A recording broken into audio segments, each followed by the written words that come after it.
Vous écoutez La Voix de l'Espérance, une émission qui vous apporte paix, joie, confiance et espérance.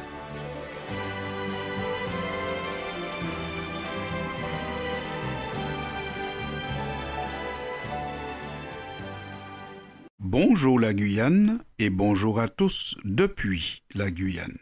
Sentez-vous ce parfum qui flotte déjà dans l'air? Sentez-vous ce parfum qui nous envahit de plus en plus?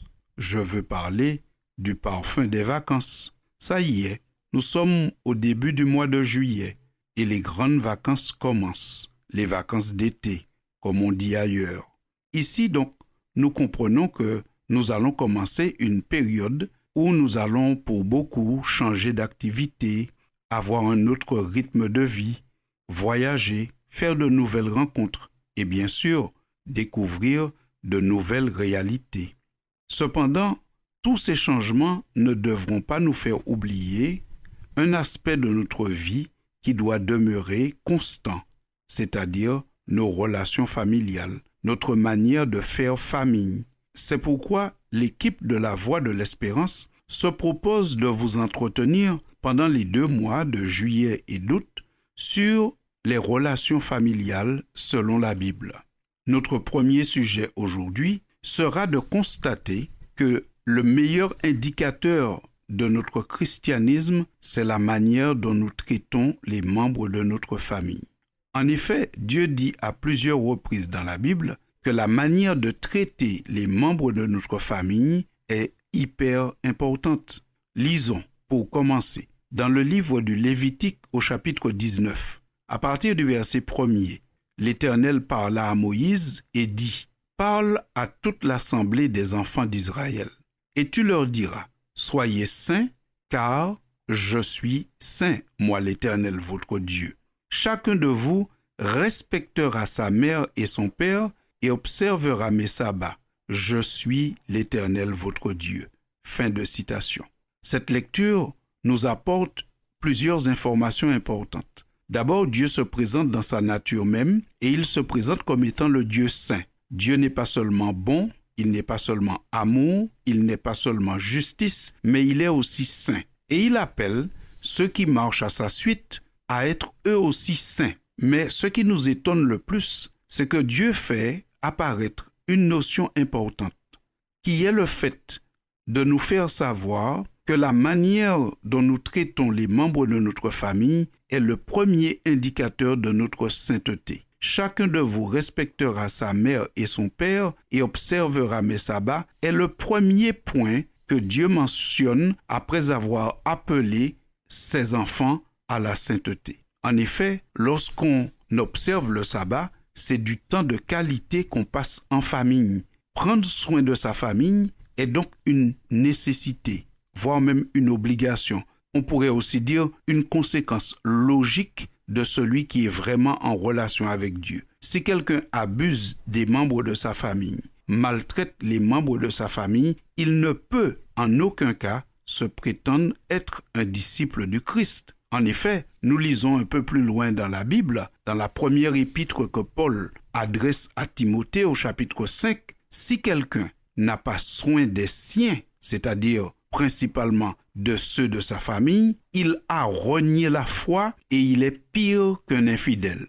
Fin de citation. Cette phrase, avouez-le, est terrible, où nous voyons un apôtre qui dit que si quelqu'un ne prend pas soin de sa famille, il a renié la foi, il est pire qu'un infidèle. Alors je sais que parfois nous sommes surpris d'entendre que des responsables religieux même ou des personnes se déclarant chrétiennes maltraitent leur famille, abusent de leur famille, sont violents avec leurs conjoints. Si vous entendez dire qu'un homme religieux ou qu'un chrétien a fait ces choses, notez ce que l'apôtre Paul dit, si quelqu'un n'a pas soin des siens et principalement de ceux de sa famille, il a renié la foi, il est pire qu'un infidèle.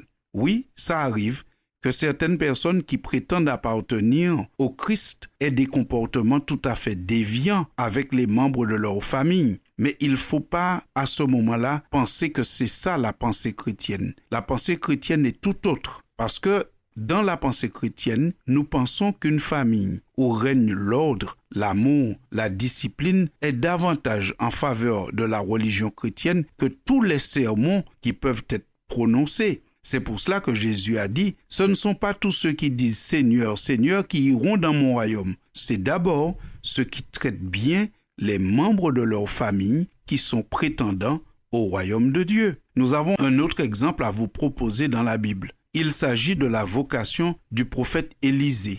Élisée est un jeune homme que Dieu va appeler pour prendre la succession du prophète Élie.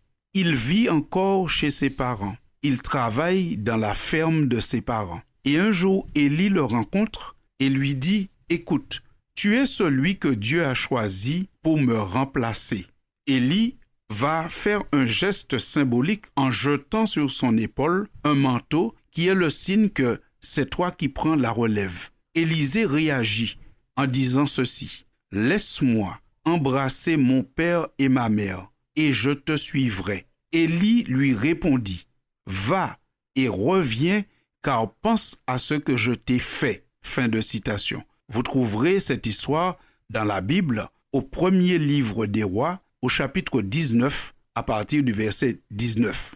Vous avez noté qu'Élisée, appelé par le prophète Élie à devenir prophète, ne néglige pas ses parents. Il n'oublie pas ses parents. Il ne méprise pas ses parents. Être appelé à servir Dieu n'est jamais un prétexte pour mépriser, maltraiter ou ne pas prendre soin de sa famille. Avant tout, il dit à Élie, « Laisse-moi d'abord embrasser mon père et ma mère. » Il ne va pas leur demander l'autorisation de servir Dieu, car il peut arriver que les membres de notre famille ne soient pas d'accord avec notre engagement spirituel, notre engagement religieux. Il ne va pas leur demander l'autorisation, mais il ne les méprise pas dans sa réponse à Dieu. Et la Bible précise qu'après s'être éloigné d'Élie et être allé saluer ses parents, Élisée revint vers Élie et il partit avec lui pour être à son service et pour devenir un prophète en Israël.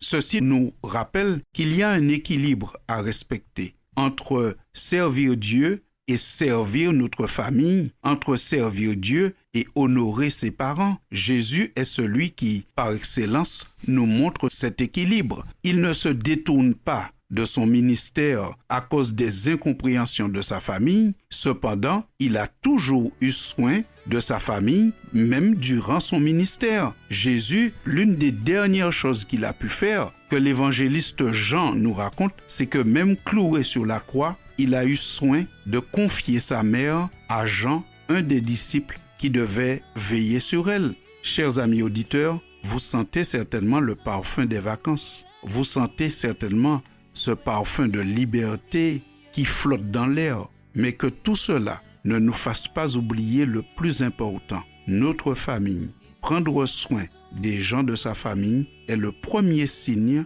d'un bon équilibre mental et spirituel. Je vous souhaite donc de bonnes vacances, mais surtout de bonnes vacances en famille.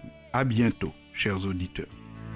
La famille, ces gens qu'on aime tant, à qui l'on sait pouvoir tout dire, que l'on apprend à découvrir, malgré les mauvais moments.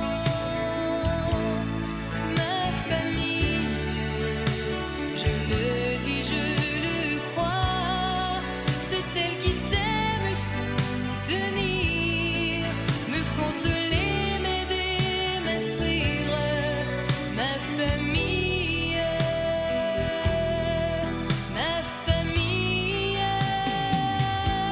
je l'aime tant.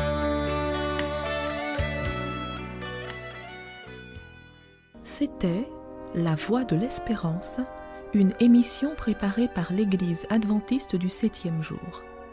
Si vous désirez avoir une copie de la causerie d'aujourd'hui, demandez-la. Elle vous sera donnée gracieusement. Écrivez à La Voix de l'Espérance, boîte postale 169 97 324, Cayenne, CEDEX, ou téléphonez au 0594 25 64 26. Merci chers auditeurs et à bientôt.